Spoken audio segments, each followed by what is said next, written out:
السلام عليكم، ازيك يا باشمهندس يوسف؟ اخبار حضرتك؟ التصميم بعته لحضرتك، بس انا هضطر اصد على دماغ حضرتك شويه عشان نفهم مع بعضينا التصميم. يعني الاول ده الشارع بتاعنا، يعني ده الشارع اللي بره، وهنا في جار وهنا الجار التاني، وفي طبعا جار ورا. طيب تعال الاول نتكلم في مدخل السياره او مدخل العربيه. المدخل بتاعي هيكون من هنا، ودي منطقه الرمب. طيب عشان في فرق منسوب او فرق مستويات ما بين الرمب ده وبين المنطقه دي حيطه مبنيه لحد هنا كده، وبعد كده المنسوب ده تقريبا هو المنسوب ده، فانت تقدر تتحرك كده. طيب عشان بس فرق اللخبطه بتاع المناسيب، فاحنا عندنا المنطقه دي الخضرة دي هتكون منطقه واطيه وهنستخدمها لاندسكيب او للزراعه يعني. تمام كده، ده كده الجزء اللي ناحيه الشمال.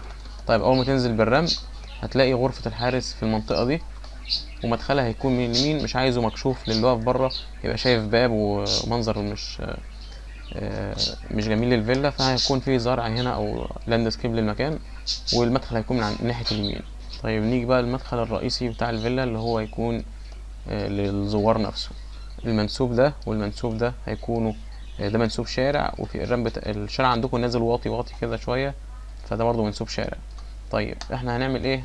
الجار ده عندنا واطي جدا، عندنا تقريبا بمتر ونص، فهنبدا حفر من المنطقه دي لحد المنطقه دي هنبدا نحفر في الاتجاه ده كده، لان هنا في ردم كتير جدا. هنعمل ايه؟ هنخف الردم ده شويه، فبالتالي هنخف المدخل ده نفسه شويه عن الموجود في الواقع دلوقتي. ده هيدينا توفير حوالي درجه او درجتين عشان السلم المدفون هنا. وهناخد المنطقه دي كده رمب خفيف خالص يوفر لنا كمان درجه، فبدال السلم ده ما هو مدفون كتير هيظهر لنا منه درجتين 3 مثلا. طيب حضرتك اول ما تدخل الفيلا هتلاقي في على شمالك حاجه وعلى يمينك حاجه، وفي وشك على طول ده مدخل الفيلا نفسه. تمام، على يمين ده هيكون سلم وزرع شمال ويمين.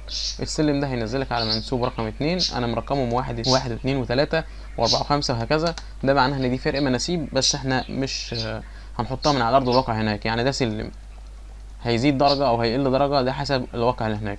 ده سلم هيزيد درجه هيقل درجه حسب الواقع اللي معانا هناك. طيب حضرتك اول ما تبدا تدخل وحبيت تنزل الحديقه تحت، هتبدا تنزل درجه السلم ده، تلاقي منطقه الممشى، وبعد كده منطقه الجلوس او البرجوله خاصه للعائله. قدامها على طول في شلال صغير كده، حاجه ديكور.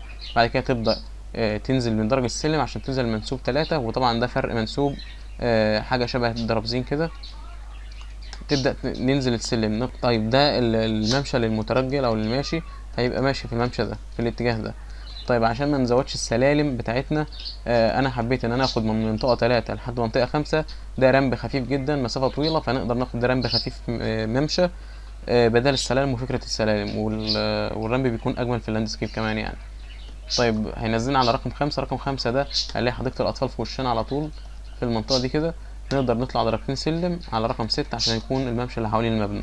الممشى اللي حوالين المبنى ده هيكون اخره هنا منطقه تحضير طعام وشوي ومنطقه الاكل. طبعا في من الفيلا نفسها في مخارج من هنا للفيلا، يعني اللي جوه الفيلا يقدر يطلع من هنا. بعد كده هنلاقي درجتين سلم او 3 حسب المنسوب اللي هيتعمل هناك، هينزلنا على منطقه رقم 5 دي خاصه بحمام السباحه. حمام السباحه تقدر حضرتك تختار مكان الجلوس في الشمال هنا او في اليمين، او في الاثنين حسب ضغط او طلب حضرتك في عدد الاشخاص يعني. طيب منطقه السور فيما حولها، المنطقه الخارجيه دي كده هيكون موجود زرع او نجيل، فافضل اماكن ليه يكون اتجاه السور او ناحيه السور عشان نستغل المساحه الفراغ ده يكون مساحه تعامل، ما يعكش المكان. مفيش بس الا في المكان اللي في النص ده منطقه ديكور، فنحط فيها بس شجره، ودي هتكون برضو عندها المكان ده. لو حابب تعمل قعده للعائله برضو هتكون في المكان ده في الاماكن دي. طيب ده كده شرح عام للمكان. منطقه الجلوس اللي عندنا بقى، احنا عندنا هنا منطقه نقدر نستغلها، هنا في منطقه نقدر نستغلها، وهنا منطقتين ورا نقدر نستغلهم برضو. ده كده شرح عام للمكان سريع. هبعت الملف لحضرتك، وانتظر ان شاء الله باذن الله رؤيه حضرتك للمكان. السلام عليكم.